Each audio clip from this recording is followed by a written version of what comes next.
కేంద్ర ప్రభుత్వంలో ఉన్నత హోదాలో ఉన్న ఓ అధికారి ఇంట్లో మరణాలు మిస్టరీగా మారాయి. ఆయనతో పాటు తల్లి, సోదరి అనుమానాస్పద స్థితిలో మృతి చెందారు. కేరళలో జరిగిన ఈ ఘటన ఇప్పుడు దేశవ్యాప్తంగా సంచలనంగా మారింది. అతిపెద్ద హోదాలో ఉండి వారు ఎందుకు ఆత్మహత్య చేసుకున్నారనేది పోలీసులకు కూడా అంతు చిక్కడం లేదు. మనీష్ విజయ్ కేరళలోని కోచిలో సెంట్రల్ ఎక్సైజ్ అండ్ జీఎస్టీ విభాగంలో అడిషనల్ కమిషనర్ గా పనిచేస్తున్నారు. ఇటీవల ఆఫీస్కు 4 రోజులు సెలవులు పెట్టారు. అవి పూర్తయిన తర్వాత కూడా ఆయన తిరిగి విధుల్లోకి రాలేదు. దాంతో మనీష్ ను కలిసేందుకు స్నేహితులు ఎర్నాకుళం జిల్లాలోని అతని క్వార్టర్స్ కు వెళ్లి చూశారు. కానీ అక్కడికి వెళ్లగానే దుర్వాసన రావడంతో వారు పోలీసులకు సమాచారం ఇచ్చారు. పోలీసులు వచ్చి తలుపులు తీయగా మనీష్ ఒక గదిలో, ఆయన సోదరి శాలిని మరొక గదిలో ఉరికి వేలాడుతూ కనిపించారు. వారి తల్లి వేరే గదిలో మంచంపై నిర్జీవంగా కనిపించింది. ఇక ఆ మృతదేహాన్ని తెల్లని వస్త్రంలో చుట్టి పూలు చల్లినట్లుగా ఉంది. పక్కనే వీరు ముగ్గురు దిగిన ఫోటో ఉంది. దీంతో ఈ ఘటన అనుమానాలకు దారితీస్తుంది.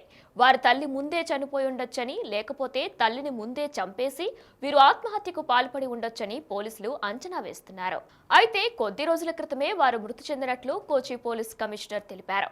ఫోరెన్సిక్ పరీక్ష తర్వాత ఈ మరణాలకు గల కారణాలు తెలుస్తాయన్నారు. అలాగే ఒక గదిలో డైరీని గుర్తించారు. విదేశాల్లో ఉన్న సోదరికి తమ మరణం గురించి సమాచారం ఇవ్వాలని, ఇంట్లో ఉన్న అన్ని పత్రాలను ఆమెకు అందించాలని కేరళ పోలీసులు ఉద్దేశించి అందులో చెప్పుకొచ్చారు. అయితే మనీష్ కుటుంబానిది జార్ఖండ్. ఆయన గతంలో కోలికోట్ ఎయిర్పోర్ట్లో కస్టమ్స్ విభాగంలో పనిచేశారు. తర్వాత సెంట్రల్ ఎక్సైజ్ అండ్ జీఎస్టీ విభాగానికి బదిలీ అయ్యారు. కొద్ది నెలల నుంచి ఆయనతో పాటు తల్లి, సోదరి కూడా ఉంటున్నారు. ఇక Shalini Jharkhand public service commissioner పరీక్షల్లో తొలి ర్యాంక్ సాధించారు.